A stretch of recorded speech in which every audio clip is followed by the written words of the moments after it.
प्रिय विद्यार्थियों, हम लोग राष्ट्रकवि मैथिली शरण गुप्त जी द्वारा रचित तथा हमारी हिंदी की पाठ्यपुस्तक में कैकेयी का अनुताप नामक शीर्षक में संकलित काव्यांश की व्याख्या कर रहे हैं।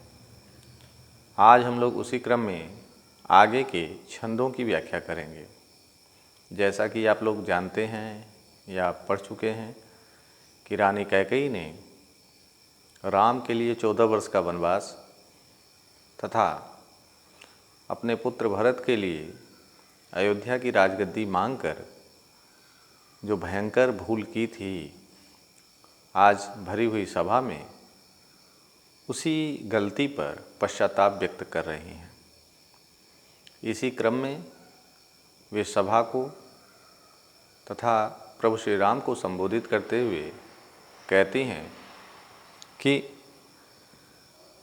कहते आते थे यही अभी नरदेही। नरदेही अर्थात मनुष्य, माता न कुमाता पुत्र कुपुत्र भले ही। हे राम, अभी तक इस संसार में एक कहावत प्रसिद्ध थी। लोग एक कहानी कहते आ रहे थे कि माता कभी कुमाता नहीं हो सकती है, पुत्र भले ही कुपुत्र हो जाए। कहने का आशय है कि पुत्र कितनी भी गलतियां करे, अपराध करे, लेकिन माता कभी भी आवेश या क्रोध में आकर उसका अहित नहीं करती है। माता या माँ स्वप्न में भी अपने पुत्र के हित की सदैव कामना करती रहती है। अब कहें सभी यह हाय विरुद्ध विधाता, है पुत्र पुत्र ही रहे कुमाता माता।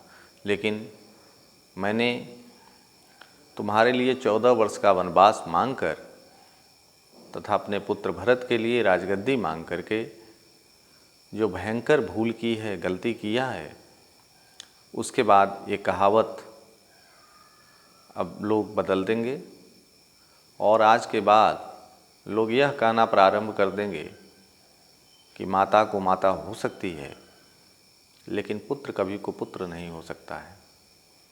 कहने का आशय ये है कि मैंने माँ की ममता, माँ के महान पद को कलंकित किया है, लेकिन वहीं मेरे पुत्र भरत ने अपने अभूतपूर्व त्याग, शील, आचरण तथा भ्रातृभक्ति से पुत्र तथा भाई के पद को गौरवान्वित किया है, महिमा मंडित किया है।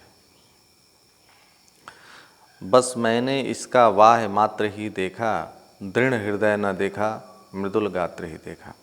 हे राम, मैंने इसके केवल बाहरी स्वरूप को ही देख पाई।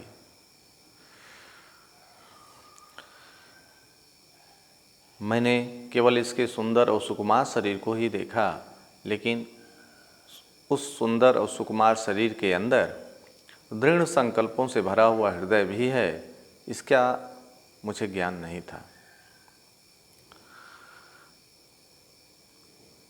मैं अपने पुत्र भरत के परमार्थिक स्वरूप को नहीं समझ पाई और स्वार्थ के वशीभूत होकर के इतना बड़ा अनर्थ कर दिया, जिसके कारण आज रघुकुल के सामने बहुत बड़ा संकट उपस्थित हुआ है। हे राम, युगों युगों तक एक असह्य कहानी आज के बाद चलती रहेगी। लोग कहते रहेंगे कि रघुकुल में एक रानी कैकेयी थी जो बहुत ही अभागिन थी। बार बार प्रत्येक जन्म में मेरी आत्मा को यह धिक्कार से भरे हुए शब्दों को सुनने को मिलेगा, अर्थात बार बार मेरी आत्मा ऐसे धिक्कार से भरे हुए शब्दों को सुनने के लिए बाध्य होगी। लोग धिक्कारेंगे कि कैकेयी महास्वार्थी हो गई थी और स्वार्थ के वशीभूत होकर के उसने राम के साथ बहुत बड़ा अन्याय किया था, साथ ही साथ अपने पुत्र का भी बहुत बड़ा अहित किया था। जैसे ही प्रभु श्री राम ने देखा कि माता कैकेयी पश्चाताप की अग्नि में जलकर शुद्ध हो रही हैं, वैसे ही उन्होंने माता कैकेयी के शब्दों का, विचारों का खंडन करते हुए कहा, 100 बार धन्य वह एक लाल की माई, जिस जननी ने है जना भरत सा भाई।